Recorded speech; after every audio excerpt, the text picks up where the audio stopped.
this is a VOD review from a well-known streamer. I would assume that a lot of people know, you guys know who this is. So this is Sodapoppin, and this is a 2-man cellar run, so not a 3-man cellar run. I'm actually going to talk a little bit about team compositions real quick before I get into this submission itself or into the actual review itself. But I do want to let everyone know that I would never take anyone's content that they've done and actually not like go ahead and review it or do some kind of reaction or whatever it is it may be in terms of content without their permission. I know a lot of people in this space don't really care if they get permission or not. They just go ahead and do this kind of stuff. They'll grab people's videos, overlay it, whatever. This was actually someone in the Discord community reached out to me, was curious about me doing something like this, and that individual actually reached out to Sodapoppin's team, and they agreed for me to do this. So this is the link that they gave me. I did not go searching for anything. Just want to make that clear that I'm not looking to do this just to grab a big name streamer and, you know, kind of piggyback off of something that they do. I feel that each creator puts in a lot of hard work on the stuff that they do. I don't like when other people are ripping other people's stuff off. So it's just always me. I'm going to try and ask for permission for this. Now, I don't think I really need to do this, but I'm always going to be consistent, hopefully as best as I can. If you guys are interested in Sodapoppin's stream, you can actually hit !Soda and get his Twitch handle. Again, he's so popular, I don't even probably need to plug his stuff for him, but comparatively speaking, he's got 3 million viewers compared to my 100, or I should say 3 million plus followers to my 100. So it's, I think comparatively speaking, we're pretty far apart. I think that goes without saying. But you can go ahead and hit !Soda. He's got a lot of different socials, and he's got merchandise and all sorts of other stuff. So if you guys are looking for YouTube videos, anything of that nature, go ahead and actually just go to his Twitch account. You can check out his information, and if you guys are interested in seeing it throughout this video, go ahead and hit !Soda, and you can get that. Now, for those of you that are interested in a VOD review yourself, there is a couple ways you can do it. The simplest way is to hit !VOD, and what it'll do is it'll pop up a link to the Discord channel. Go ahead and join the Discord. There's a spot where you can do VOD submissions, so if there's a way for you to like record the video, put it up on YouTube. But if you really have no means to go through Discord, you can send me a whisper through Twitch if you're interested in me doing this. I just like doing VOD reviews. I will sometimes team up with a couple other individuals as well too, to do VOD reviews. So if it's something you're interested in, the best space to find me is to do it through Discord. Also too, because I want to not be swayed by the individual who is submitting the VOD review. Now, typically it's not people who are streamers, especially a big name streamer like Sodapoppin. I'm actually going to keep his sound off generally throughout the VOD review. The reason why is I don't want to be like swayed by his opinion on a few things. I want to just give my straight up opinion on it.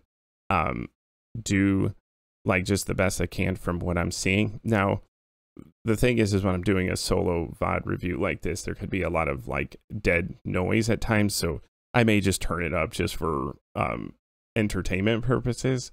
I'm going to try to talk through this as much as possible. Now, the actual VOD itself. So as we get kind of kicked off here, I do not watch the videos before I start doing the VOD review, so I don't know what I'm going to be running into. when I do it. I want to be authentic when I'm kind of going through it. I know some people say they like to be prepared by watching like the whole thing. I just don't want to sound too robotic by already having like my talking points ready in front of me. So I kind of just want to like watch it along with you guys, see what you're seeing. For those of you who are actually watching this live, feel free to ask questions. I'll also try to answer those questions as well too as we're going through it.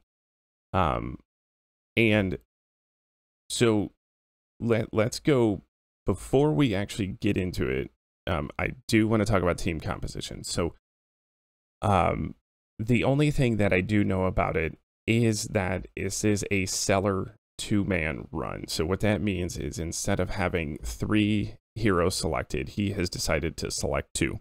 Don't know what the reasoning is behind it. Maybe he just wants a challenge. Entertaining purposes, it's kind of irrelevant. So it's kind of fascinating to do a 2-man Cellar run. A lot of times people are just trying to see how deep they can get with 3 people and sometimes set up for an infinite run. He's just probably challenging himself for a 2-man run just to see how it goes. Now, I'm not going to go through the breakdown of what I think the best 3-man Cellar run is, but the top hero selections just for Cellar in general is going to be your 4 main speed characters. So you're going to have Hunter, Trapper, Gladiator, and Scholar. And then there's 2, they're not really necessarily wild cards. I just kind of call them that way because they bring something else to the table. So it's Monk and Minstrel. I'm gonna, just for the sake of trying to like cut down the intro a little bit, Trapper, or I shouldn't say Trapper, Talent is the worst hero probably to have in this 2-man situation. I shouldn't say probably, it is, because Talent heroes are mainly built around support for their team, and when you're doing a 2-man, their value drops off significantly, and it's not going to do you really much good to have kind of low damage output weapons.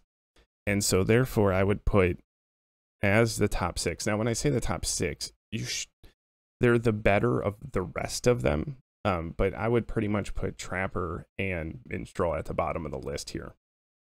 So that kind of leaves Scholar, Gladiator, Hunter, and your Monk. It's really interesting because I've kind of went back and forth on Hunter. So Hunter is going to be, it's a fascinating selection because Hunter's going to is a very selfish hero. So when you go with like a 1-man or a 2-man setup, Hunter works better because you don't have as large of a team. So he's very good at self-sustaining with getting out like high evade as he builds up. And he also gets some pretty decent damage weapons at the start of the game. So all the way up through, I think it's called Battle Staff, where it's like 13 damage. So the only thing I get concerned about with Hunter is eventually, as you keep scaling through this, the weaponry gets weaker and weaker, and you're probably going to be looking through to get pierce weapons. Then you got kind of the slot for like the strength, which would be Gladiator / Monk. I'm kind of like on the fence with both of them because Gladiator gives you this speed, and when you have only 2 heroes, you're going to want to be able to attack as much as possible, and that's what the Gladiator gives you. And then when Glory procs, you can you know that that's coming, so it's good to probably have Gladiator there for it. Of course, you're not going to get really any value off of Entertain except for at the very end of each level. I don't think you really need extra gold. That doesn't really help you too much. Monk is fascinating because Monk is really good at a 3-man Cellar run. I'm concerned about his speed. But what's also concerning about Monk in a 2-man run is Party Heal isn't as important to have in a Cellar run. In between fights, you don't pretty much want to be using it in fight at all. But if you're going to be doing a Monk, if you're going to be using Monk that already has Party Heal attached to it, it becomes less important with 2 people. because you're getting less value out of the God's Beard anyways in between fights. So party heal even drops off at that point too, because you're only getting like 1.5 value out of the God's Beard because it's 75% for each hero. And only having 2, you don't get much. So the AoE heal doesn't really matter. I should say not as much. It's not as impactful. I mean, you can still use it, but you're only going to use it in a huge pinch in fight. If for some reason your other hero just absolutely needs a heal before they're about to get hit. But I'll talk about some of that stuff as we're going through the battles. And then also, too, discipline, in order for that helps out gain focus of the other heroes, but you only have 1, so you don't gain as much value. And then Scholar. Scholar is pretty much the best pick, I think, almost in every single mode. It's because intelligence weapons are just so good from versatility in terms of being able to do a ton of power, and also being able to have good utility, like if you're able to get Volcanic Tome with group reset.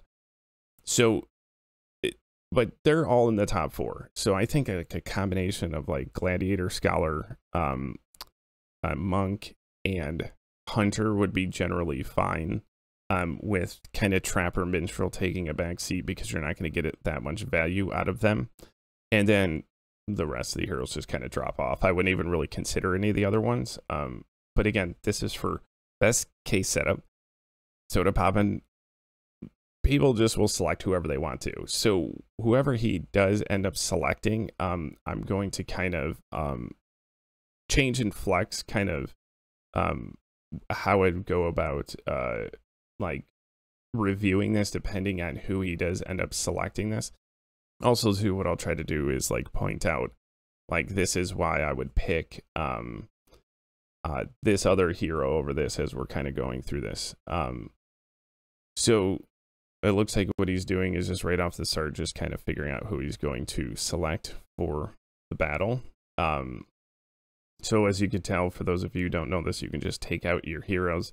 Some people will do solo runs. The only thing about doing a Cellar VOD review, I really hope he doesn't go with Astronomer. That's definitely not the greatest pick if that's who he's going to go with. But again, I don't know how long this VOD is, how long it is. I may do this for a couple days. Like, I could also do this for tomorrow and the next day, kind of depending on how it goes. I do have to hard stop at like 5:30 every single day. So right now it's at 3:45. So I'm going to have about, you know, close to 2 hours to review this. I am going to stop a little bit before then though, to kind of recap what I went through and see if I'm going to do this again. So Herbalist is not going to be your best selection for sure. And what's interesting is he's kind of looking at what he's checking out for speed, which is good. So speed's going to be incredibly important for this run, because I did a quick breakdown on it on a it was like a lunch sit down. Actually, I was going to talk about this, is that people really underestimate speed in this game. Speed is probably I did a video about the rule 90 and talking about stats, and the one thing I would change, so first off, he's looking at refocus. Refocus is also what's really big in Cellar runs. It's kind of why Monk is really good with having him fill up people's focus as well too, because it's so hard because you don't get a lot of herbs in this game, in this setup. So if he goes Scholar Hunter, I think that's pretty decent. I'd like to see him actually run that. But I personally just struggle with Hunter, just in general. But going back to the speed and the timeline, you guys should probably test this out at some point. And I have, because what I'll do is when I do a Masters run, I now will select just like a randomized team, just to get used to different hero, or just to get like a feel for what it's like to have all different heroes, I got mixed with like an insanely slow team. And if I was looking at like the battle timelines, and I almost was never attacking first, like with all three of my heroes, the enemy was always attacking me first. And it made a massive difference. In fact, this was one of the most insane games I had. I actually died 3 times, twice before even getting to the glittering mines, and once in the glittering mines on masters. Now, I still ended up winning that game, but the speed made that much of a difference where it threw me off so bad because I was so used to like how everything was going to break down from in terms of who I'm going to be attacking. And so it was just very fascinating. So it does look like here that he's really trying to pay attention to what the speed is going on here. So I think I'm going to just turn on the sound for a second just to see what his thoughts are. It's probably pretty quiet for you guys. Oh, sorry. So he's just adjusting his camera midstream. Shit. So I'm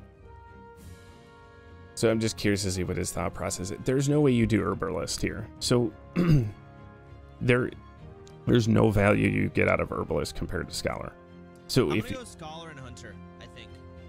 Okay. So I think that 6 speed is gonna have a big fucking impact. Okay. He just so, drops an F-bomb in there instead of, I would just say, makes a big impact. Doesn't mean I never drop any F-bombs, but it's kind of interesting. So well, he noticed there for a second that Trapper's at 74. This is why Trapper's also really big, but the problem is if you're going to run awareness, you might as well run Hunter. There's no reason to run Trapper, because Trapper's just worse in some of the other categories, and it's slower and a little bit less evade. But Scholar's the right choice. The reason why Herbalist is just so bad, it's good for a beginner's player, but getting party heal in a 2-man run, you wouldn't even worry about party heal anyways in a 3-man run, but especially in a 2-man run, it becomes completely worthless and way slower. The intel stat is actually less, so it's like all these stats are just less. The other stats kind of don't matter as much in a Cellar run, but it's not like it really matters that your like talent is less or something like that. But just overall, there's no real reason to grab Herbalist. The little slight differentials, if you're playing normal FTK mode, you get more value out of teleport scroll at the beginning of the game than you do actually with a God's Beard, and so the Herbalist gets a God's Beard.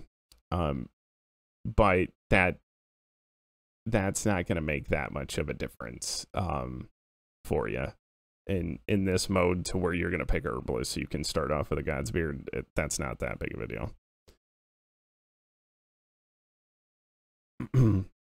So as he's selecting his skins, it's so funny. I'm like, I'm not anti-skins, but I'm not saying he gets excited about this. So any of this stuff that I'm like talking about is just to kind of fill up space. So I'm not saying he gets excited about this stuff or not. I'm just talking about people in general. They get really excited for skins and all that. I'm like the guy who just could care less that there's like new skins that dropped and all that. Like, talking about the whole like recently on the FTK Discord, like they pinged everyone about like a big update and all that, and it's like what it was a new skin, and I was excited that maybe that like the new DLC dropped on console, and it was like I could care less that a new skin came out. That was kind of interesting about why did he restart that? I'm not even going to customize now. Well, it's already done. We're chilling. So he's just more customizing. Actually, I feel like it should be like this. Kevin. But Okay, he's like black. he's at least checking out not, right? what names should we wear. Okay, these are probably just guys that he knows or someone on stream or something like that.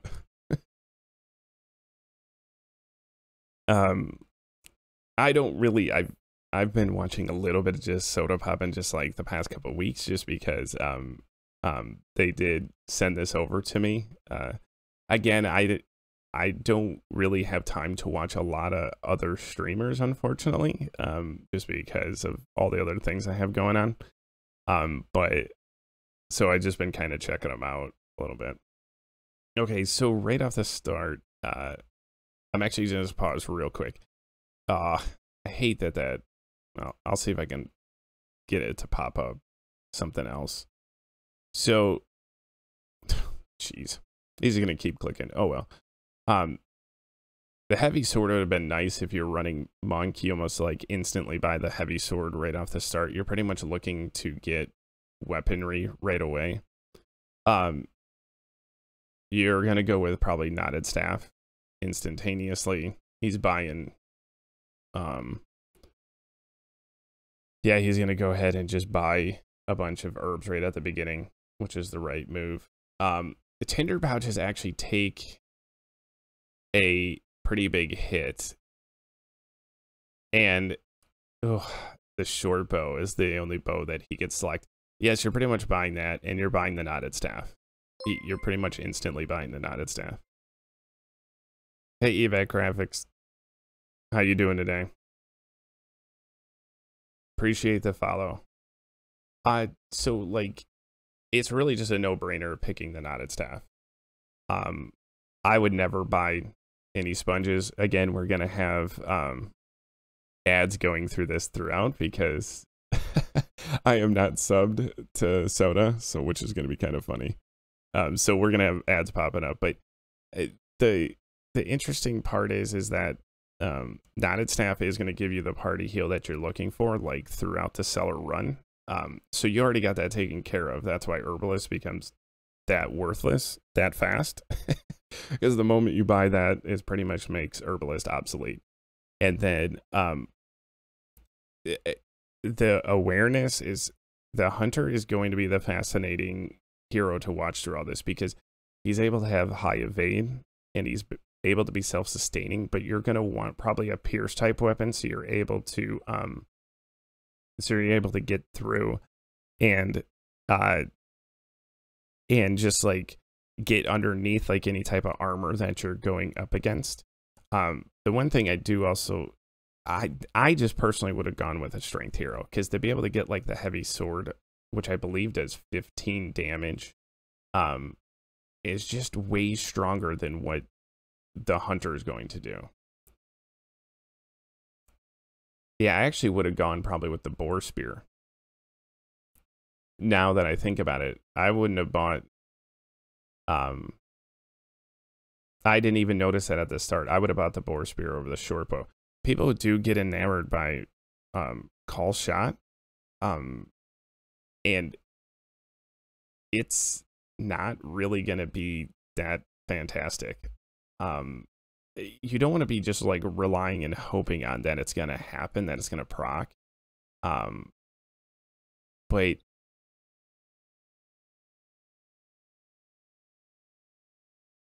yeah, so did I miss something in terms of, okay, so he's going to go with the Dusty Book. I just, you know, what's interesting, him going away from needing party heal is actually, I'm fine with that. The Dusty Book isn't necessarily a terrible choice. I just worry that if you're not able to eventually get party heal at some point. So again, this is where kind of talking off why, if you had like someone like the Gladiator or the Monk, and you were if you were like able to do like 15 damage right from the start here, again, he's already kind of at a crossroads just trying to figure out how to damage him. And that's why I would have probably have gone with a strength hero to make sure you get through these kills right away. So he's kind of going all out on the Goblin Fighter here. So he was able to get a perfect roll there, which is kind of nice. But just kind of like judging as we kind of go through that, appreciate it, Evac Graphics. What you're going to want to be doing is getting through these fights fast. Now, what's kind of like an interesting twist to this is that when you do run a 2-man, you're going to be going also against 2-man fights, which definitely makes things better for you. And the combination between having like 1 physical damage and 1 magic damage is going to be helpful as well too. Yeah, that's interesting because a honey sponge, typically you're not really worried about increasing your resistance on magic, because usually you put that on your strength hero, so there's not really a good spot to put it. I'm just laughing at the... Oh, okay, so the cam's frozen. As I talked about earlier, there is there's an issue with for some reason the camera stuff being not working, so I'm just gonna go ahead without the camera. Thanks, Mo, for letting me know about that.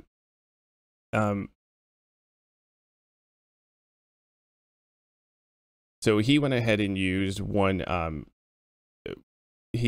focus there to make sure he pierced through that. That's I don't think it's that risky to do that, but again, this is going to keep going back to why I think the strength hero would get you through this earlier stuff much better than having like an 8 damage weapon.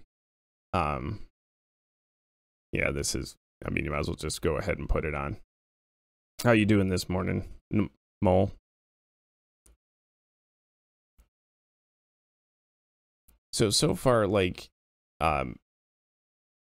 the one thing with doing a Cellar VOD review is going to be kind of critiquing just kind of his, mainly his items that he ends up selecting, that he ends up picking up along the way, and then just pretty much his thought process through fighting.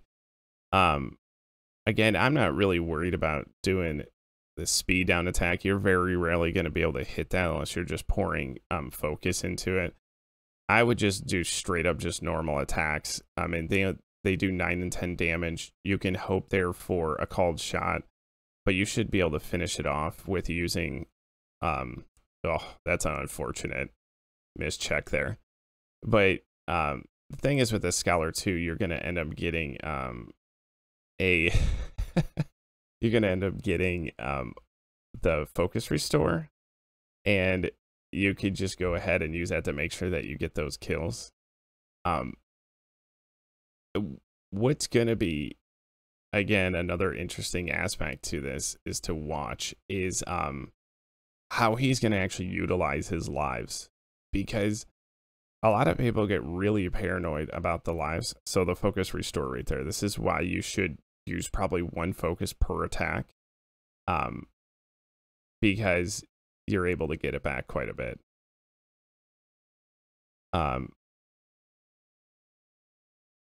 Oh gosh, that's a huge grab at the beginning of the game like that. And he used double Scholar's Word. So that's actually a pretty smart move to use the double Scholar's Word just to go ahead and level up like that. He could get a little aggressive. I don't think I would allow someone to die this early into this run on the level. So I thought that was a really good move. And then doing the double AoE shot there is big. And that's where the Dusty Book actually does become higher value than having the party heal element to it, because you're going to want to just be killing things in the middle of the fight. So the Dusty Book actually was the better choice there than Knotted Staff. And what I'm assuming is he's wanting to keep his lockpicks probably for maybe a chest that he runs into. I personally would have went, yeah, you're just going to proceed through this. You're not going to try and, yeah, use 1 check and go through it. But yeah, no problem, Mole.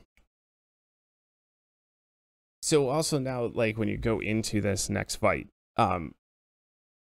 this early on in the game, since this is probably your last fight before you get to the end, and you could technically tinder pouch depending on how much gold you have and what type of weapons and all that stuff you had. I actually would not even use a Godspear in this fight unless you're actually going to double die, which it doesn't even look like he's going to die. So there's no need to use focus or anything there. Because what you're doing is I value the gods. Oh gosh, you put that on. The only, wait a minute. He didn't even think about putting that on his hunter there. The makeshift staff. He just kind of skipped right over that. The only I would have put it on there. You're not going to get enemies with that high of resistance that early on, and I would have definitely taken the 2 extra damage there and put it on his hunter.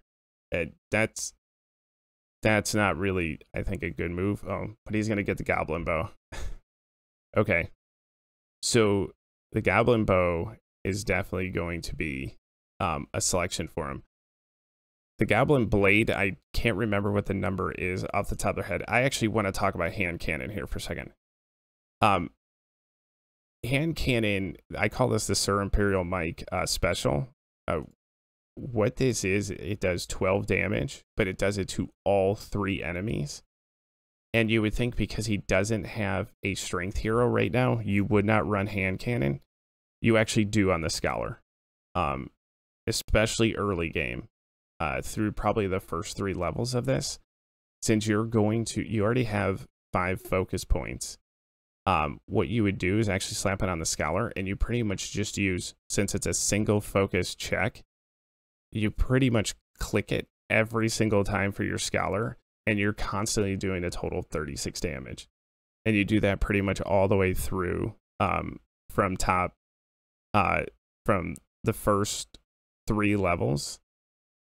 And what's interesting is he decided to pipe up there. I wouldn't have been that concerned about piping right at this point.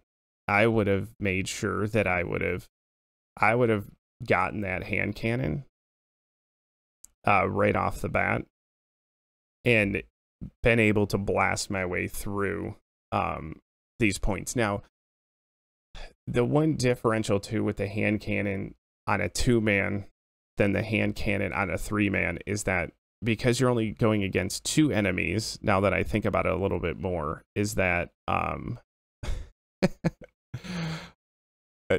he like a good piping and a hot cup of tea. Oh, Australians and a hot cup of tea. The hand cannon actually does take a significant hit though when you are 2-manning it, because you're only going against 2 enemies instead of 3. So that was probably more of a good advice for like a 3-man run. But if you can get your hands on hand cannon, you actually put it on the Scholar. You don't put it on your strength hero.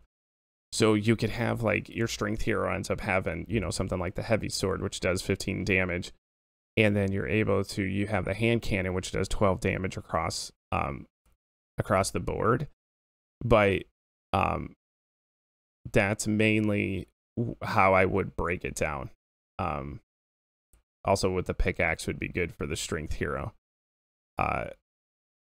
So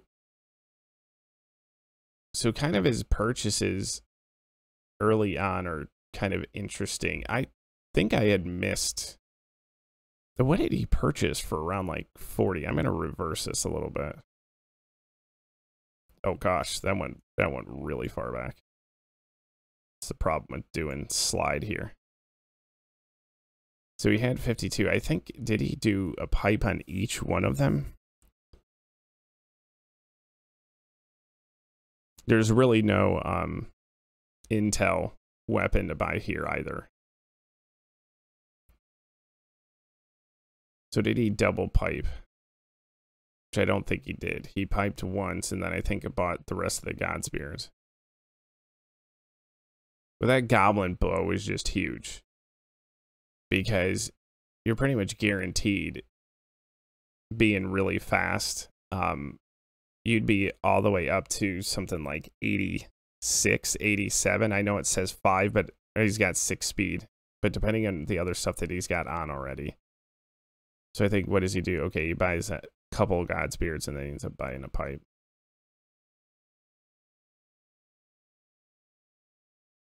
I would have opted to get the Goblin Bow now and then just avoided piping right at this point. Again, I'm not too worried about dying in the first couple levels necessarily. You don't want to die a bunch. But that's pretty much how I would have gone about doing that.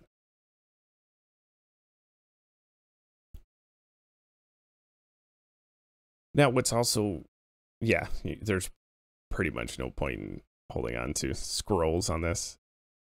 Now, what I don't get why, maybe he just hasn't gone through his inventory to spread it out. He should be spreading out his Godsbeards right away, but he's probably just kind of purchased stuff, so he hasn't had a time to move it over. Just make sure you do that. And don't stack your Godsbeards on Party Healer, please. So he opted not to rest there. It's interesting. I tinder pouch I pretty much always have a tinder pouch and do it after every single level. To make sure everyone's topped off before they go down. So but it's a little different with a 3-man because a lot of times you're running talent, you end up getting more of a gold multiplier. You have a little bit more gold to spend, and I always make sure I end up having a tinder pouch. And because you can't really use tinder pouches or Godspears in the middle, or you can't use a tinder pouch in the middle of a fight, so I always like to try to pretty much keep my Godspears. The hard part is he's pretty low health going into this first level here, and he's almost going to have to use a Godspear on this level at some point. Thank goodness he dodged that. He should have been able to get through the fight without getting that bleed tick, but not taking that damage is nice. He pretty much has to, yeah, he's going to want to make sure he kills them all right here. So I wouldn't have worried about the pipe so much.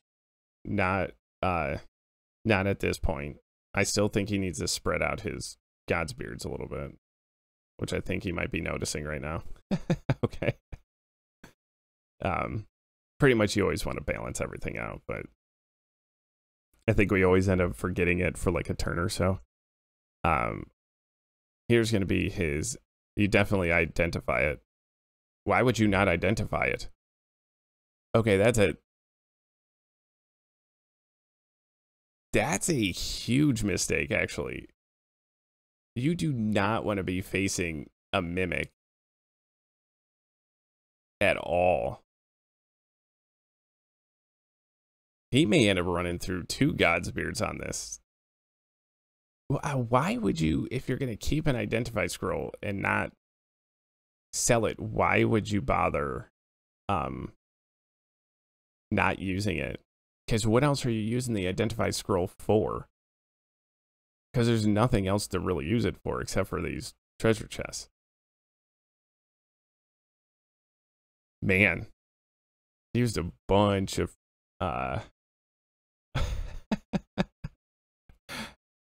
used a bunch of focus on that.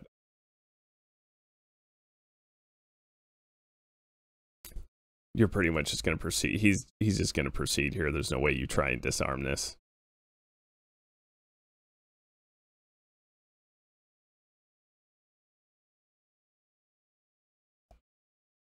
So again, what's interesting too with putting the pipe on Buddy, he doesn't have, I don't believe he's gotten party heal on any of his weapons. I'm like 99% sure of that. So even doing the pipe up on Buddy, if Kevin's dying, it doesn't really help out at all because he doesn't even have party heal anyways. So this is why I still would have gone with the better attack weapons to be able to make sure you kill things. Especially too, because if you think about it, his awareness at 70 and his speed at 83. If he would have also had the that goblin bow, it would have increased it even more, and he would have had an easier chance of hitting his checks to do actually more perfect rolls. So it'd be doing 2 more damage, and on top of it too, he'd have better opportunities to actually land his shots. And that's why it's just smarter to go ahead with that weapon, instead of worrying about getting the pipe there. And sorry for you guys that are watching, I had to turn my camera off. I don't know what's going on with the drivers in terms of they're just crapping out. I've updated it a couple times. They actually recently threw out another update, and for whatever it is, they haven't been able to fix the issue with the cam driver. So I'm just going out with the camera right now. You guys would probably rather watch Soda anyways. He's a better looking man than me, so why do you want to see a bald aging man when you see clean cut Sodapoppin with a goatee than me? So it's probably better for everybody that you're not watching me. Now, the jelly cube this is going to be tough to get him dead, but he went ahead and slowed him down. That's a smart play right there. Pop him down, and actually unfortunately he's used all of his focus, but he was able to get a perfect roll out of it, and then he should be able to get out of this without using any focus. So that worked out really nicely for him. That slowdown on the jelly cube is huge, so you can focus on the other guy. That's a really really good attack. I can't show you the bald because my camera is just freaking broken. Let's see if I can here, let me see if I could do this. I don't even think it's gonna work here. Let's deactivate it, reactivate it, see if it can come back in. I don't think it's gonna work. Nope. You're just gonna have to deal with it. I could show you the really, really bad camera if you like to. There. I could go with my integrated camera, which is so terrible. But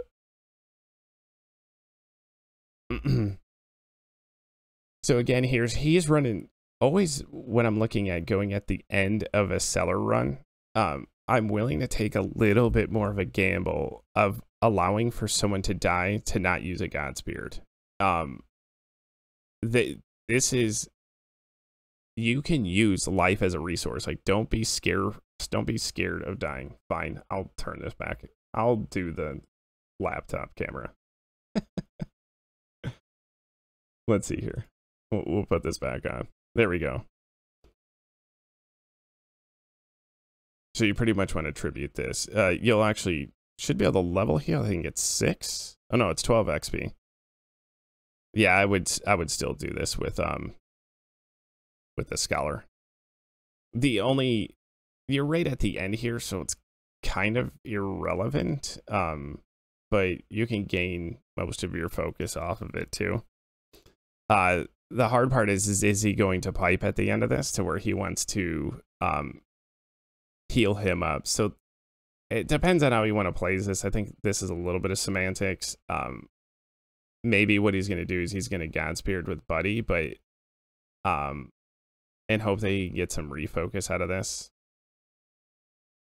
And again, we're going to keep seeing ads because this is me watching Sodapoppin without being a subscriber to him. So yeah, was talking about it. So he had to revert his driver updates. So I think that's interesting. So I'm gonna have to take a look at that. I'll use this camera. The problem is you can't see the special Nations of Daddy-O flags. Hold on, let's see if I can twist this just a little bit. There we go. That's better.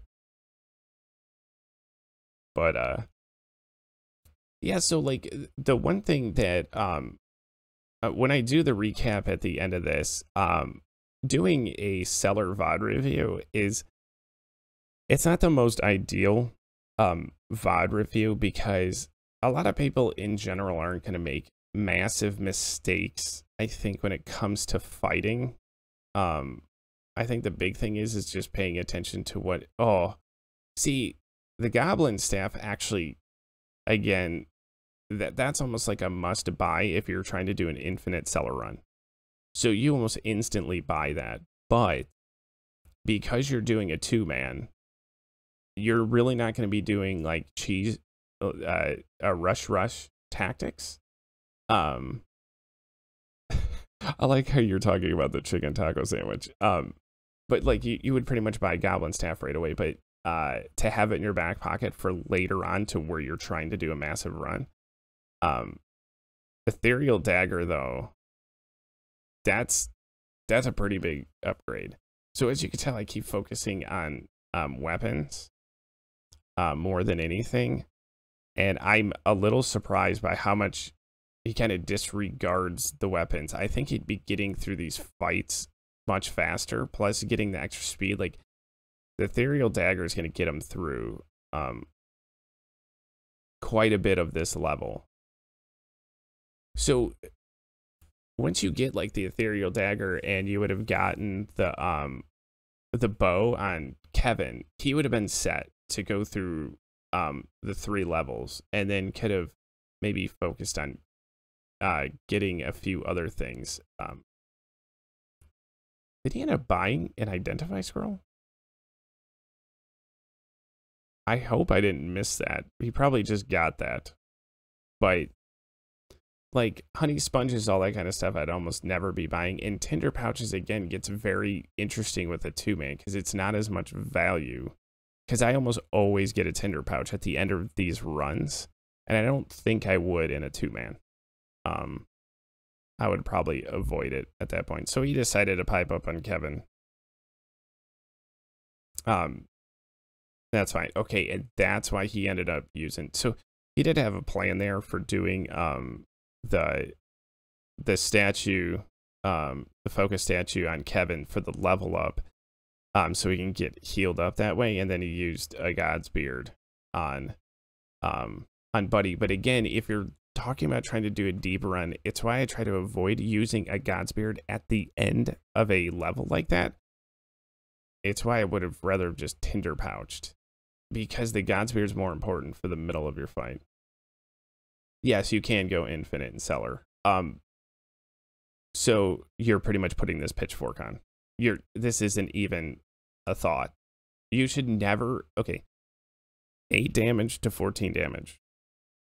There is no thought process here. If you're thinking about not doing this because you don't get called shot, I'm sorry to tell you this. Called shot, if you're lucky, it gives you 50% more damage, which is 4 more, which is a total of 12.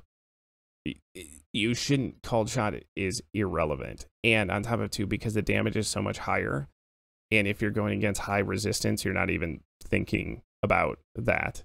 So I think people pause a lot on some of these like skills. They get like enamored with like blacksmiths, steadfast, so they hold on to single-handed weapons. It's just a terrible idea to do. But he's got really good weapons now with the Ethereal Dagger, and I mean, look, he's gonna do 16 damage. Even him with a 4 damage weapon. Oh, jeez. Okay, that's a pretty terrible check. I wouldn't have. I probably would have just used the normal attack, but you know, that's just unfortunate too with the swamp fly. I'm gonna go back actually and talk about something else, but I want to answer new two's question. So you can do an infinite Cellar run. The best way to do it, you could pretty much go on the FTK Discord, and there's a lot of people that will talk about it. Sheldon and Mike, who are a part of my community and also the FTK community, have done this too. I don't really have a desire to do infinite runs, but the way you actually construct your team is you go Scholar, Monk, and Minstrel. I kind of like the swap out of Trapper over Minstrel. That's just me personally, but the reason why people like Minstrel more is because of the Encourage. I just don't like how slow that team is at the beginning of the game. But ultimately what you do is monk can be both strength and intel. And because they can both be both, he can be both strength and intel, what you end up doing is that if you're able to get it, you can do like a rush with restore focus weapon. So you would get something like, I think it's called the greater water tome, great water tome, whatever. It's a restore focus weapon. And what you ultimately end up doing there is excuse me, is you are able to rush, refocus, and then what you could do is you can stack up on the timeline so much to where then you could just start attacking, and you don't really ever run out of focus because you're doing well, that's unfortunate. I would actually, yeah, I'd give that over to the hunter. And that's how you go about doing it. So that's why when there are people that are at like 400, 500, 600, it actually just ends up becoming a grind at one point, and it's just not as fun. All I really cared to do is get into Inferno to get the Inferno gear, and I easily can get to those points without even really trying too hard, and I just don't care to do that build because I don't want to sit here forever playing Cellar runs.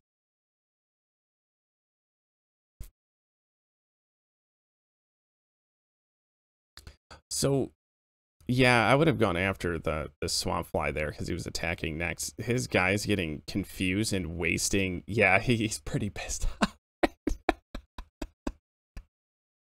Yeah. And there's gonna be two immunities you're probably gonna want, like, as you go through this, since you are two-manning it. Getting stunned is a huge detriment, and also confuse. If you can get some type of confuse or stun immunity as you go through this, that's gonna be big, because you don't want to get that was actually one of the biggest problems I was doing when I was doing a single like hunter run on normal FTK mode, is the moment you get stunned, the less people you have, it's compounded. He's running pretty low on God's beards right here. Oh, that's a pretty epic restore right there. That's why you got all excited about that. But this again goes back to why I like the tinder pouch a little bit more. See, now he has 2 tinder pouches. I don't like using God's beards at the end of the runs because they become so much more important for the fights and getting deep into it. So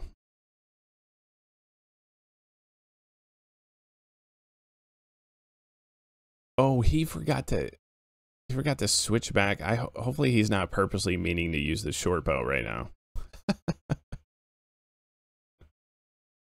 He should be definitely back on the pitchfork. So yeah, hopefully new 2 that ends up answering your question about infinite Cellar runs. Yes, they're 100% possible. There's multiple people that have them right now. They have them saved, and they just, in order to break records, they just end up just like, until someone like beats it, they just leapfrog the next person, and you pretty much can just do it again infinitely. I don't find that fun. See, he ends up getting it. So this is going to be weird if he actually selects this over the pitchfork, because now this is not better than the pitchfork. But I don't know why he's thinking about it. Like, the short bow, I'm going to turn on, what is this at 150? I'm going to go a little bit backwards. I want to see what is he thinking about? I'm curious. I don't think I want to use this. I'd have so much speed though. 89. Is it because he's still thinking of the pitchfork?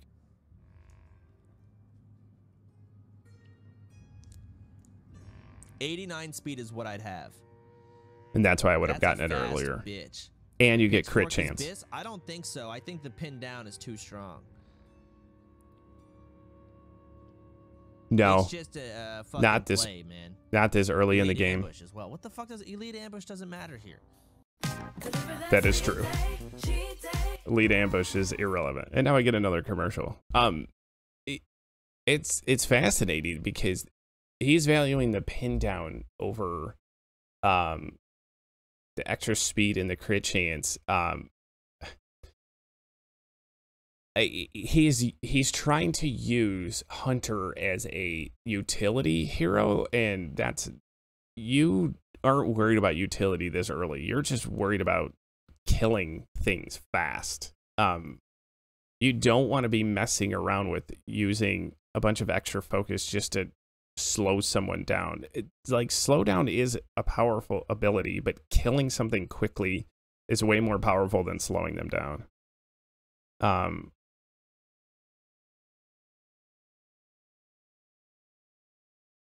Yeah, it's kind of funny. I'm going to keep getting these ads all the way through. So I'm like definitely helping Twitch out by just running these ads on it. So like, but again, talking about the good rolls is worth it. But then I lose pin down. The fucking big guys slam me for all my health. You stupid bitch. I don't think you guys know how this game works. So apparently he's probably going to call me a stupid bitch for saying all this, but you want the 14 damage weapon. You're all talking like I haven't played this game. No shit, it's speed rolls. No shit, it's +6 speed. But I lose pin down. Like, y'all are so dumb, annoying, and fat and ugly and poor. Stop talking. Okay, so I'm going to keep talking. The good thing is I'm not fat or ugly, so he wasn't talking to me directly.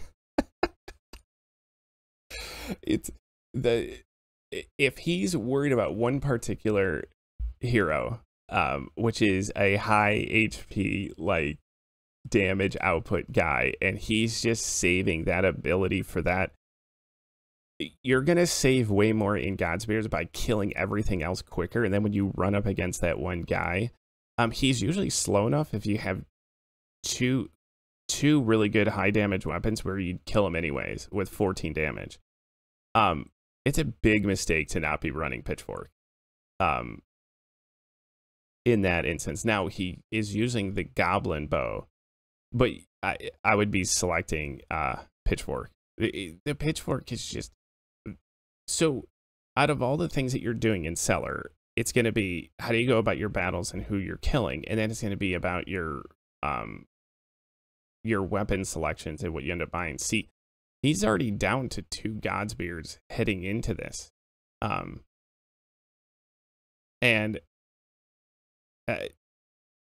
Yeah, he's spending a lot more Godspears than he probably should this early on. And I wouldn't even use a Godspear here because he's got a Tinder Pouch. So I wouldn't even worry about Kevin dying. I would make sure, yeah, I would use a focus here. Why did he use a golden root there?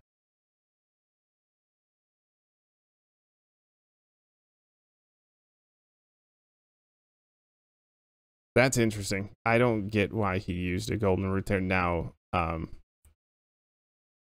he could end up panicsing this off if he really wanted to. Again, I'm not. Yeah, I think he should be okay in this fight. And even then, if he takes a death, who really cares? So like I wouldn't have used a golden root there. I'm glad that he didn't use a Godspear, but he couldn't. So this goes straight on. Yeah, that goes straight on your Hunter. But I think his biggest mistake is his kind of weapon selection so far. He really likes to look at those like rogue brews and those. I don't know why he would even think of doing that. But again, as I talked about with the Hunter, where you're going to start seeing is a precipitous drop off. I mean, he did end up getting that Pitchfork, which does 14 damage. But if you've noticed, there's been 15 damage strength weapons throughout all of this. And it's, I probably would run Gladiator Scholar in a 2-man. because you're just, I would much rather try to blast through this beginning portion, and it's about trying to get it as deep as possible. And you're not going to get, I get why Hunter can be good later on, but what he ends up doing is because he can evade a lot of attacks later on, but you're still poking at every single fight. And you're only going against 2 enemies anyways, so I'd rather just be blasting through them with a strength hero.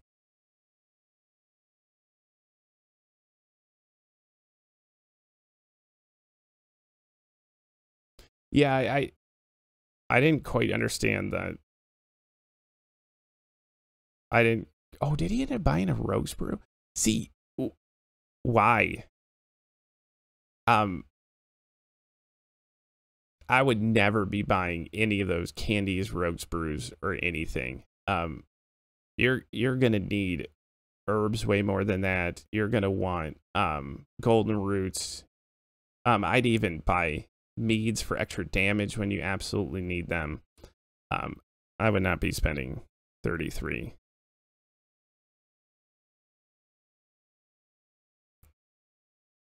That was interesting.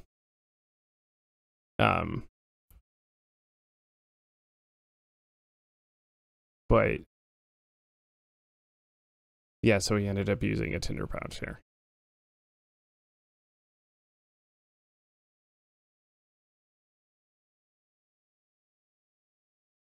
So actually, give me 1 second here.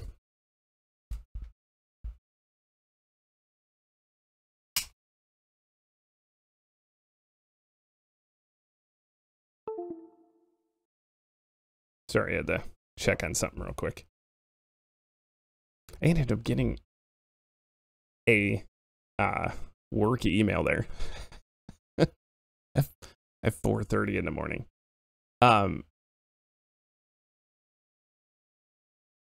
So again, the 14 damage pitchfork with a higher damage. Like he could have probably killed that ghost before he went. The being worried about doing speed down is, again, speed down's a good ability, but yeah, he's missing 89 checks. That actually does kind of suck that he's missing those checks. That is unfortunate. I'll give him that. So he's really been kind of getting unlucky there for sure, but yeah, so far, like through this through these fights, I don't know why he's too worried about that, because he was going to kill her here with that focus. I even wouldn't have used the focus there. I think he's like tilting for a little bit there. A little bit of kind of panicking. You just take a chance on the damage. Just run through.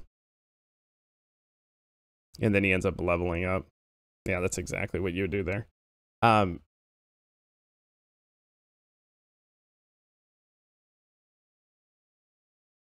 then that's smart to actually use that focus there, since he's going to level up there too. So again, what he's probably worried about is not being able to slow him down. But he could be piercing through this, and the Crag Hulk is so slow anyways. He's going to get one hit in him, and then he's going to be able to finish him off. I mean, yeah, I mean, he does take 10 damage, but so, like, not that worried about it. So he's hoping to hold on to, you know, the pin down aspect for enemies such as that. I don't actually know how much footage is in this, so I do not pre-watch the VODs. I'm going to go, so I'm definitely going to go through all the way through if he makes it, and judging by how it's going right now, is that it's probably easily going to be 2 hours. But I'm gonna, at the end of this, like around 5:15, 5:20, if I'm gonna make a determination if I'm gonna keep watching this. for other streams if it goes beyond 2 hours. So I don't know. I don't ever pre-watch any of this stuff. Again, he was leaving the Buccaneer with 1 damage. If he had the right weapons on, this likely wouldn't be the case. It is the difference between killing a guy fast enough and not spending your God's beards to get through some of these fights. And he could be using 1 or 2 less at the end of the levels. And this is like the small nuances that a lot of people don't understand about this game, is like these small micromanaging type aspects of the game end up adding up a lot over time. So like it depending on if your goal is to get all the way to get really, really far. Well, he's gonna, let's say he makes it to Inferno and he gets into Inferno and he's doing really well. He's got 6 lives. He's gonna look back up and say, look, I have 6 lives, but he may have been able to make a much deeper run based off of some of the stuff that he's doing now. Beard of the gods. I can't even grow a beard. It's pretty ridiculous. I've lost more hair on the top of my head than I can actually grow on my face. So I do kind of wish that I could to grow a beard of the gods. Beard of the gods, not beer of the gods. Actually, I'd much rather drink the beer of the gods more than actually having the beard of the gods. But so I don't want to like give away my recap quite yet, but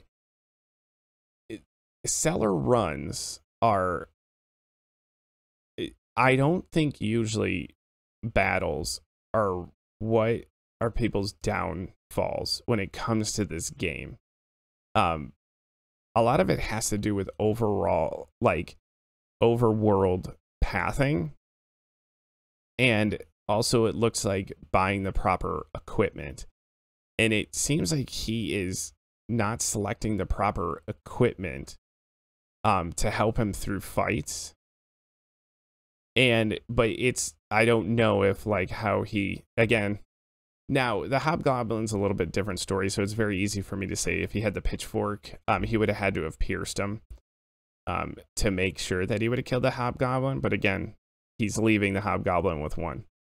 That's like the second one we've noticed right there, that he's left someone with 1. So slowing, appreciated new to,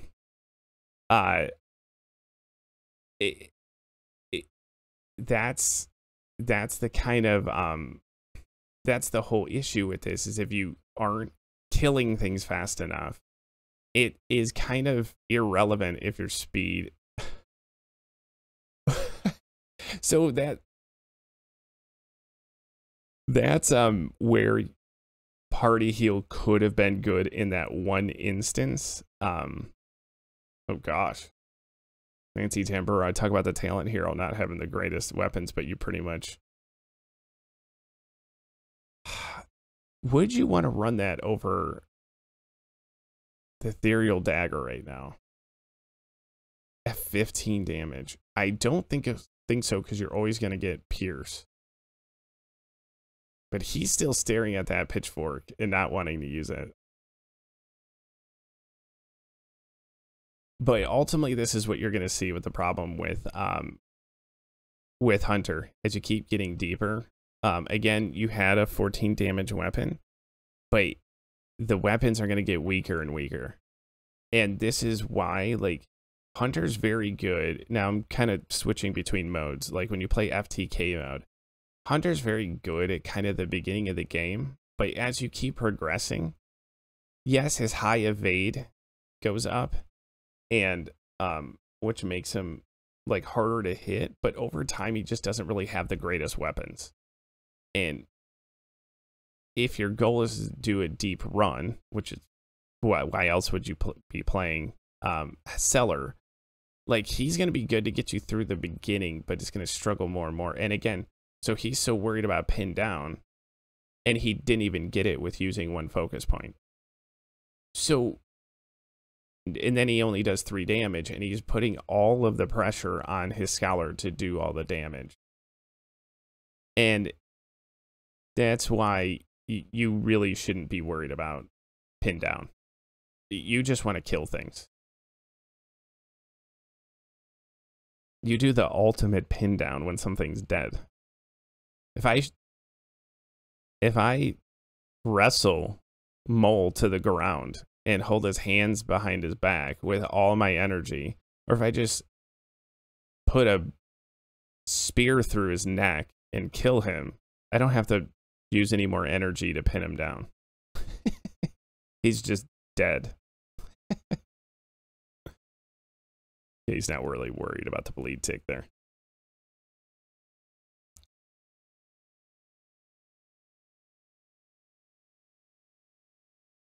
So I'm kind of harping on, wait a minute. Yeah, okay. I don't know why he was looking over at the Scholar there. I'm harping on weapons, but pretty much that's the backbone. It's incredibly important in FTK mode, but it's like, is it even more important here?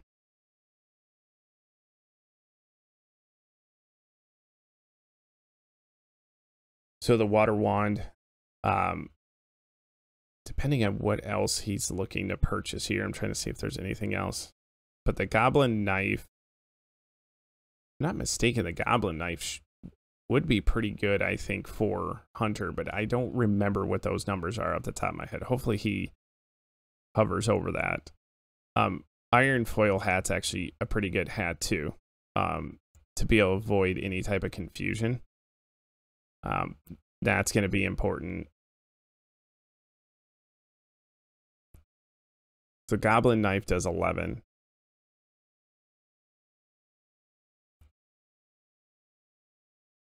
And Pierce is, it's all or nothing, but I still would go with the pitchfork. And that's why I would have just been running pitchfork throughout all of this. Buying God's Beards, that's good. I would, the water wand, man, that's an interesting upgrade. It's only going to give you one extra damage. You do get some crit chance.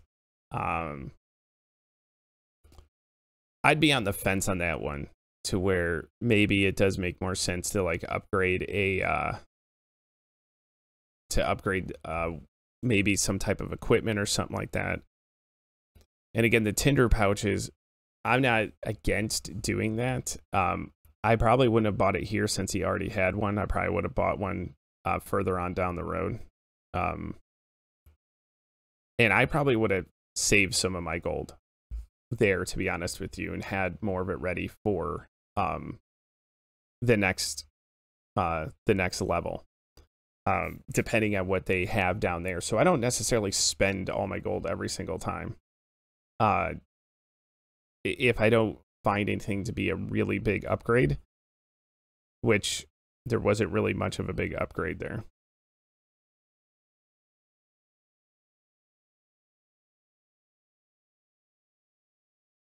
And I've lost track a little bit of what some of his equipment is. I don't know if he didn't have, I think he ended up buying Kirby slippers, if I'm not mistaken. You could always fill in a slot where you're missing like a particular piece of gear at this point. Right around this levels when you start thinking about adding some gear. So the Kirby slippers, I'm not necessarily against buying it there. It just, I guess it would have been a little bit more dependent on all the stuff that he's got on right now. But I haven't seen any really good trinkets. Distraction would be somewhat nice, but again, I don't know if I'd be buying that at that point right there. And what's funny is you're only going up against 2, so more of the like skill offset stuff doesn't become as impactful because you don't have 3 things attacking, you have 2, but the frequency of the attacks is kind of around the same thing. So but I just probably still wouldn't have bought it there. I would have held the gold and brought it down to the next level there. And the reason why I wouldn't have bought a tinder pouch is I don't just buy a tinder pouch every single level. He could be trying to do it to save some more money, because it of course gets more expensive. Okay, what's his equipment on? See, he would have gotten sturdy boots there. I don't know what he's got on his, oh, he's got explorer's boots. Okay. So he was filling a slot with the Kirby slippers. I'm not necessarily against it, but again, he ended up getting something down here anyways. But if he's trying to go for a deep, like, Inferno run, maybe he's trying to stock up a little bit on Tinder pouches, getting them now instead of, because they're more expensive when you keep going deeper and deeper. So I can kind of see this weapon just so weak now. This is why at the very beginning when I was talking about selection of Hunter is he's very selfish and self-sustaining, but he gets incredibly weaker as you go. And the only reason why you would run something like double Hunter, I hate running double of the same hero, but other people like doing it. So as a suggestion, if you do run double Hunter, you're trying to just avoid attacks like crazy, and then pretty much what you want is some type of pierce weapon, so you can always be going through if you go up against armor.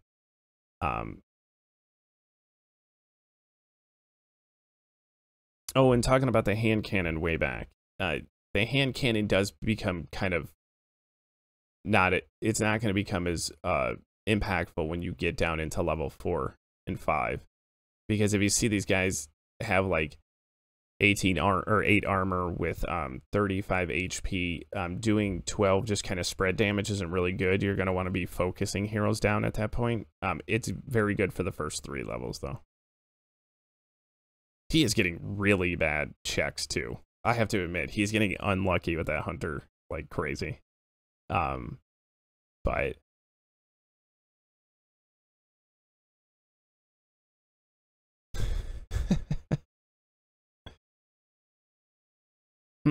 so you I'm assuming you're going to be streaming here in a couple of minutes here, Mole. Take a little ad break myself. Have a little analytical time.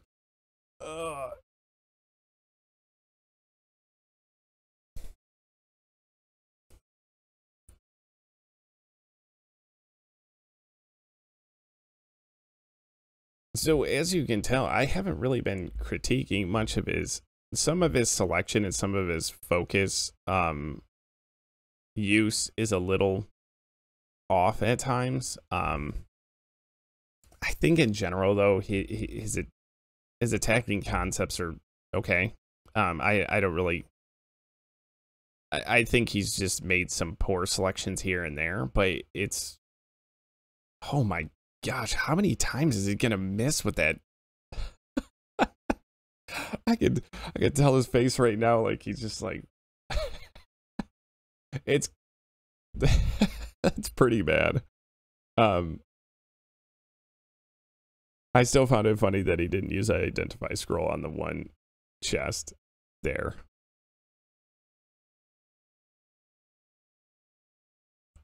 So I would go after the bandit. I wouldn't even bother with it. No, you're not looking to go after. See, this he's enamored by this slowdown. I know he was trying to avoid that big hit by the bandit, but I don't know, with having the Scholar that can pierce through this.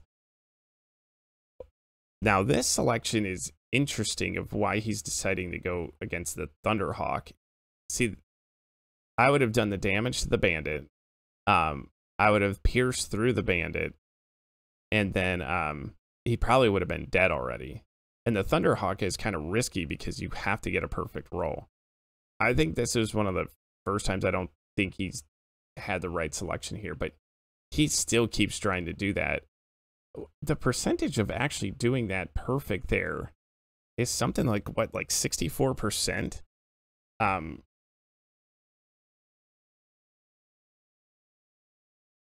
Even doing that ignore pierce, I think it was at 0.8 times 0.8, but I think there's a reduction in it, so I think it's even lower than that. Yeah, he's really wanting to do pin down a lot.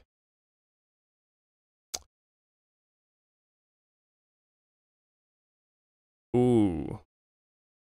this is almost instantly goes on your strength hero. But it's like, do you want to get the extra max focus? Because you're going to get more with your scholar over time. I would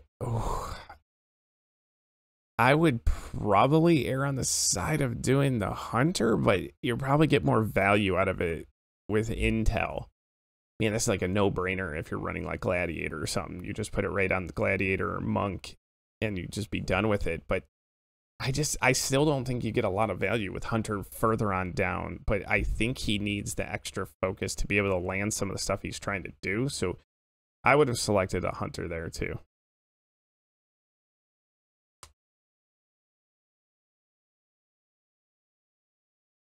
Identify. Why? Okay.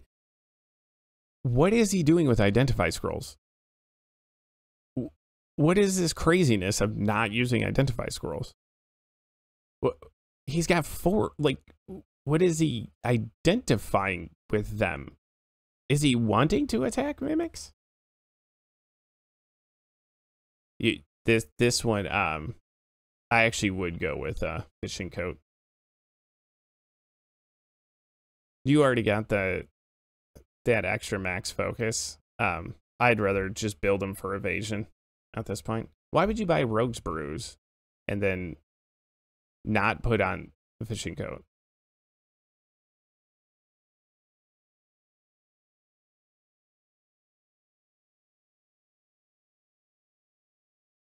But it's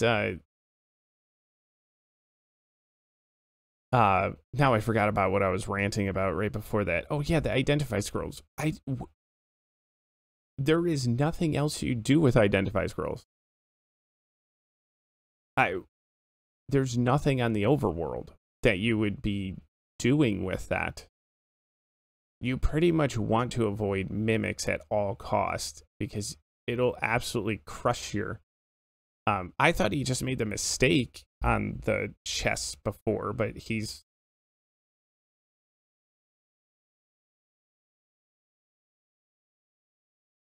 So, okay, he slows down the creeping seedling. Okay, so is the point now to be able to... So I just would have gone after the scary ghost and then focused on the creepy seedling afterwards. But now he's kind of in a spot where he has to almost focus on him. But I don't think he's going to do 30 to 48. He has to get all perfect rolls in order to kill the creepy seedling. He has to get all perfect rolls on the normal attack.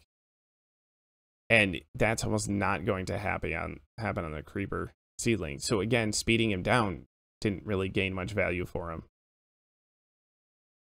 The moment he misses one of these checks, because that's 30 plus 48, yeah, he can't do it anymore. That's why the speed down, and you can't like re-speed him down. So now the ghost is going to attack him. He's way too enamored with pin down. I don't, he's got to get that out of his head if he's looking to improve, because again, slowing things down is a good ability, but not at the level that he's trying to get it there. Again, I get he's upset because, yeah, he should have done a better, that probably had better checks there, but he should just be smacking these guys to death, and then he doesn't have to worry about slowing them down so much.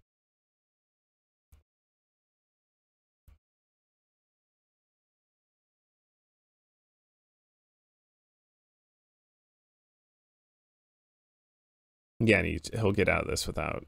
See, but they also took the bleed tick there too. Now, I think he still probably would have taken a bleed tick, but... Yeah. Weapon selection. Weapon selection. And then some of his now battles, his battle tactics are getting a little sketchy at this point. But again, I think it's going back to he's trying to pin everyone down to avoid getting hits instead of just killing. Um,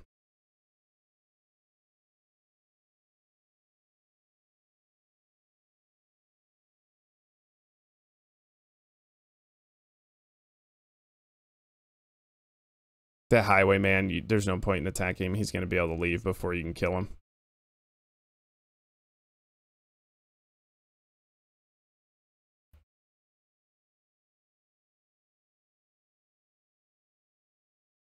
Okay, he's going all out to slow him down.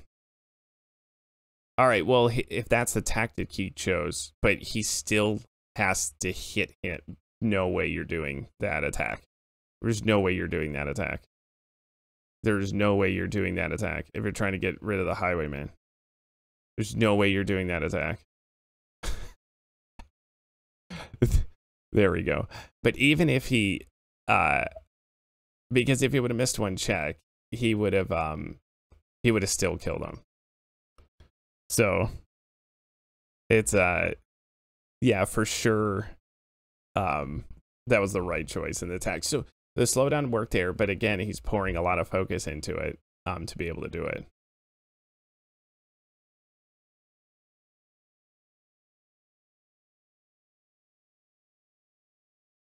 Yeah, he's going to do absolutely no. He's got to pretty much hope that he pierces. It's a 50% chance. I'm actually kind of glad he didn't use focus there. I probably wouldn't have either, but this is like his resources are getting pretty low, but I think it's good to kind of hold on to it because you should be tinder pouching at the end of this.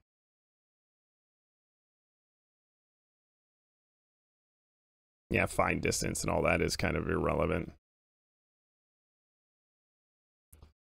So let's see what's in the shop here. Pickaxe, ukulele, tomahawk, rusty muskets. Wow, this isn't really good stuff either.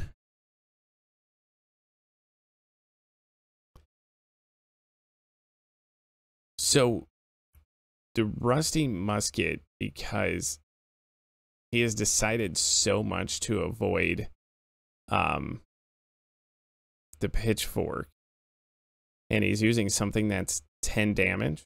No, he's using something that's 8 damage. Like, I am not a huge fan of guns, but he should go rusty musket here. Now, again, I don't necessarily like guns because people look at the 24 damage, but you're always doing the reload. But if you're wanting to pierce through things at the very beginning and make sure that they're dead, and now that you have this extra focus,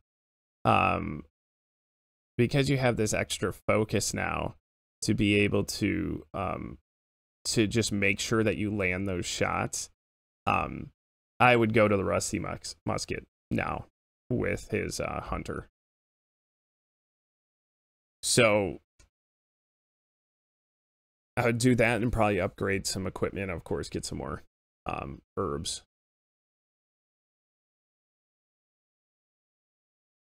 What's kind of fascinating too is if you see that he still doesn't even have party heal, and it really hasn't been that big of a deal. So the party heal ended up being, you know, it does become less worth it when you're going with 2. But even then, there's no reason to pick Herbalist, even if you're doing a 3-man run.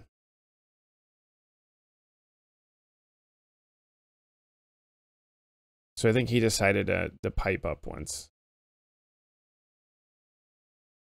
Yeah, he's pretty much at that point of thinking of piping up.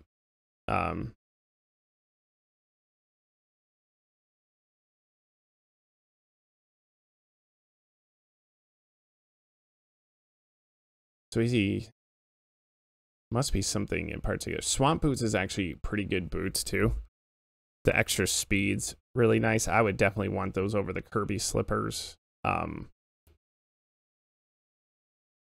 he's just kind of dumping stuff.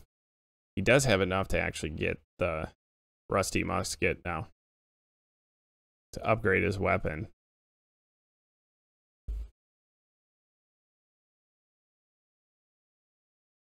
Okay, so he decided to equip that there. Why didn't he do that before then? Whatever.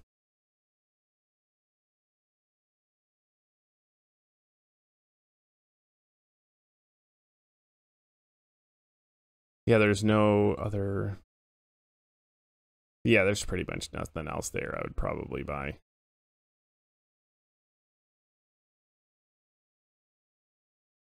Why lockpicks?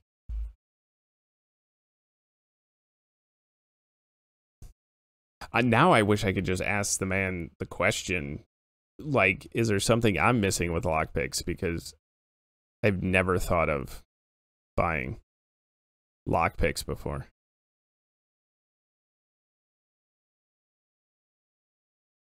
So is he gonna buy... Okay, he went ahead and piped up.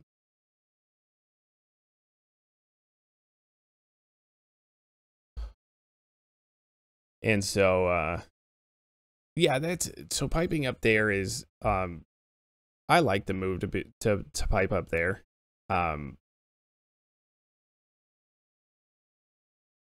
Wow. Oh, that's actually kind of hilarious that he ended up... Of course, I'm having all sorts of technical difficulties today. I'm just gonna finish off by turning off the camera here.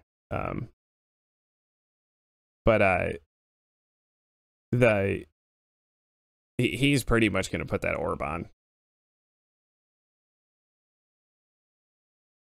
It's 20 to 13. Again, that's what has me kind of like concerned about why it's taking so long to think about that. So if you ever get an opportunity to have a weapon that's going to do you're talking about a 7 extra damage, which is literally a 50% increase in damage. I don't even care what abilities are attached to it, because unless there's like, I don't think there's any instance where I don't even think about doing that. But if you look down below and look at the damage right now that his guys can do, 25, 12. Now, I also think he should have at least have the pitchfork on, or the rusty musket at this point. But this is the issue.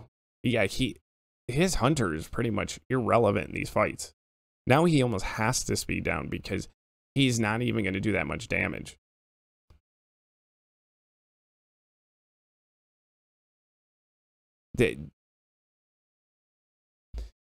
Yeah, weapon selection is definitely is becoming his downfall deep into this.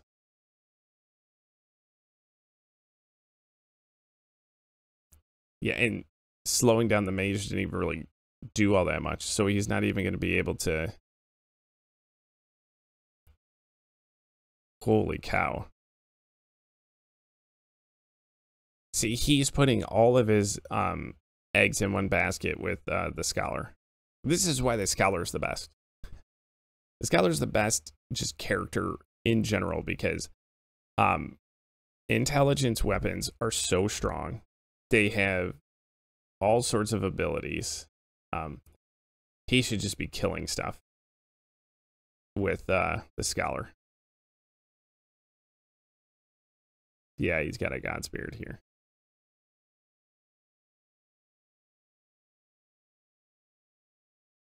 So he's just kind of poking these guys with the hunter. He's pretty much kind of irrelevant.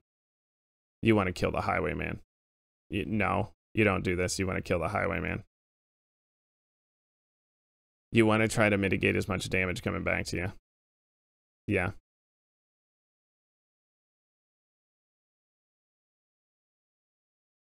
So his hunter's putting him in a hard spot. And this is yeah,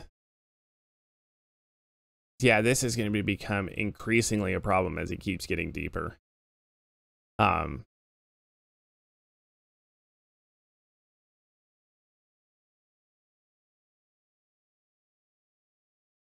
now the hunter really has nothing to do. So yeah, at that point now you can do that, because the area you wanted to only do 2 damage. So at that point that's fine, but he should have already killed the highwayman. So then he could have done the main focus attack. Yeah. To do the maximum damage. But might as well try slow down or speed down here. Might as well just give it a shot. Again, you're hoping for even piercing through that is probably not going to help much. You were just probably hoping to slow him down. But he's stuck between a rock and a hard place with where the hunter's at. He's... Yeah, he was better off probably just chipping him down with damage, but again, the selection's so hard because he's only doing 12.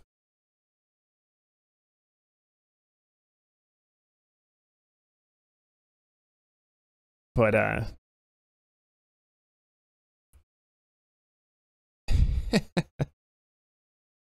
the sturdy dagger, if it wasn't for low vitality on the hunter, it almost, like, they could do that over his weapon right now. So, again, these guys now have 80 and 50. So, yeah, you're slowing them down, but then you have to put all of your damage output on your scholar. And that's why I'd almost much rather have a strength hero when you start getting to this point. Because the hunter is just becoming less and less relevant. And if you had the musket, at least you'd be doing 24 damage to the bone mage. And pretty much if you end up getting 1 crit in there, you can kill him pretty quickly between the 2 and get him out of the way. You probably would have to take a hit from the crag, but oh yeah, he has to rebalance his god spirits out here too.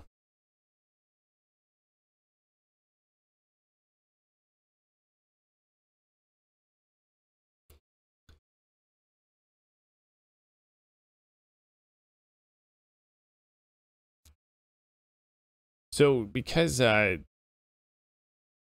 getting a little bit near the end here, let's kind of... Massive mead, get owned, my brain is huge. However, I'm scared because this guy is going to live and attack again. Wait, what if I slow him though? Get owned, you noob. He still may not kill him though. Okay, he got the 3 checks, so he's able to do it. Well, but he's already slowed down. It's gonna take me 2 years to kill this guy. Yeah, that's exactly right. So, I'm just kind of listening to his audio now, because I've kind of said the same points over and over and over. All right, we're gonna slow him down again. Pretty much he's gonna get hit 1 more time, but then he needs to just keep poking with the hunter. We're not just about hair. We're also about convenience. Sport clips out. So I'm gonna let this run for like 4 more minutes, and then I'm gonna give kind of a general recap here of everything that we've kind of seen. I do want to say thank you to Sodapoppin and his team for allowing me to do this. I know a lot of people don't like to be like critiqued or talked about and have something reviewed on their end. It's pretty cool that they gave me this opportunity to do this. So I want to say thank you for doing that. Sorry for the camera issues I had during this. I got to figure out what's going on with the drivers because I've tried to update it multiple times, but really do appreciate their team allowing for me to do this. Again, it's easy to sit here and critique people. Bastard.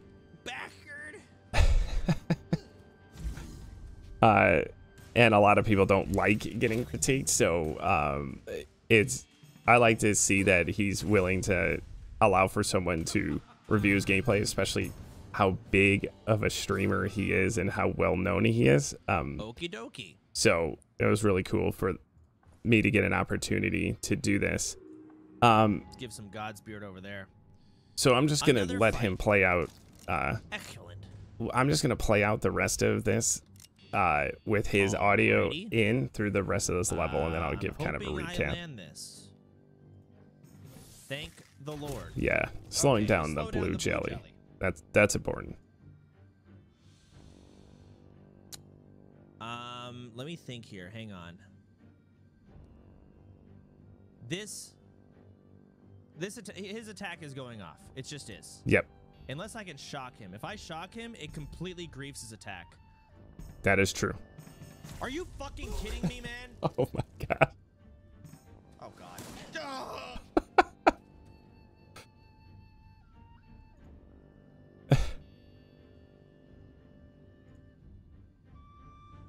I like the approach that he took with shocking him, to be honest.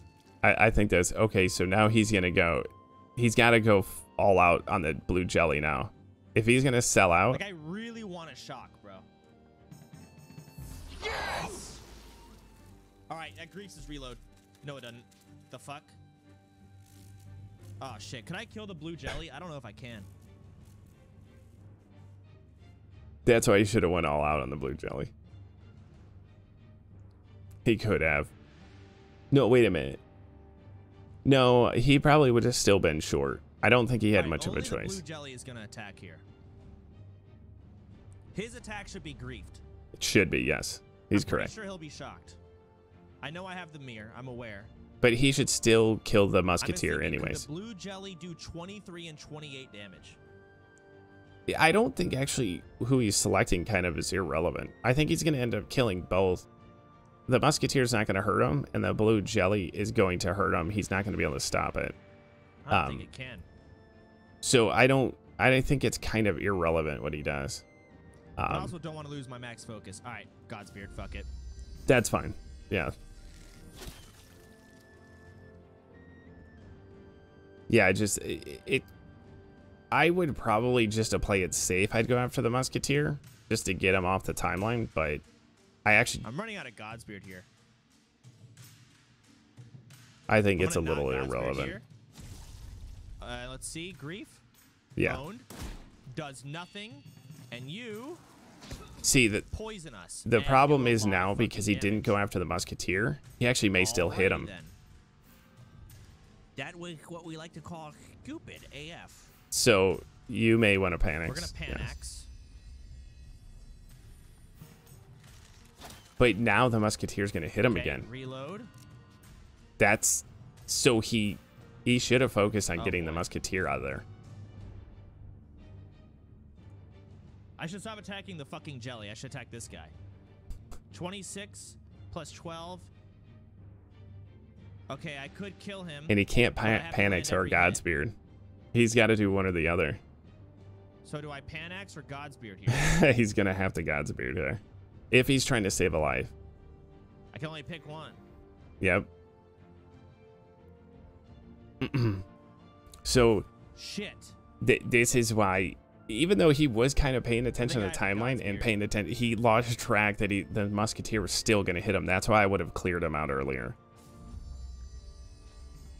Okay, I land that. He's got to pierce him. It's a 50. Okay, I land that. That was so lucky. Oh. Okay, I really do. Getting that pierce was freaking massive. Like that's probably an understatement of how huge that pierce was. Wait, fuck, I've been collecting money on the wrong person, haven't I? Oh my god. I grieve. I didn't even see, you don't at this point, I think I should actually use this. Yeah, like I understand. Like, it's just the short bow doesn't do any damn, bro. There's as much as I love to pin down. Okay, he's just talking to his guys. Yeah, there's no reason to really think about that. Yeah. All right. So again, I'm gonna play out his audio People here with for the rest of this. Unlucky. It's more damn though. Kruger. What's fascinating is he has no golden roots either. I do have a boss coming up as well. Oh boy. Well, that's a great subscribe right there. Evade up. I'll just leave it at that. I can blap the living shit out of this puff motherfucker. Crit. Yeah, that's what you're hoping for is great. That's why that I would have gotten that weapon so much earlier. I would love to. Should I just go for a shock? No. Even if I don't land it, like I think I'll do enough damage. 4 evasion. You're gonna, if you miss 2 checks, which is pretty possible here. Should be enough. Oh my god, I'm so mad. I hate this. That's, yeah, that was a bad choice. So I definitely, I would have just killed the puff. Especially since you use the focus. Massive reload, Kerr. Fuck, should I go for it? No. Alright. Good enough. Fuck you. That's hilarious. Should I do it again? Go make the same mistake again. Armor down. Yeah, I would have taken the chance too without the focus. And that's why that gun just holding on to that 8 damage bow was just a huge mistake through all this. Oh, carnival ticket. That's worth a lot in a cellar run. Time. Actually, not yet. It's the door first. I have lock picks for this. I'm just looking. How do I want to distribute stuff? I think this is pretty good. Yeah, it should be fine. Yeah. You could just pretty much sell your identify focus, scrolls. By the way, so you don't use them anyways.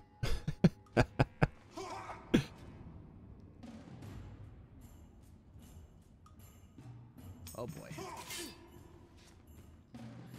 An unfortunate card I would. Yeah, I would just get rid of the henchman. So 25% damage.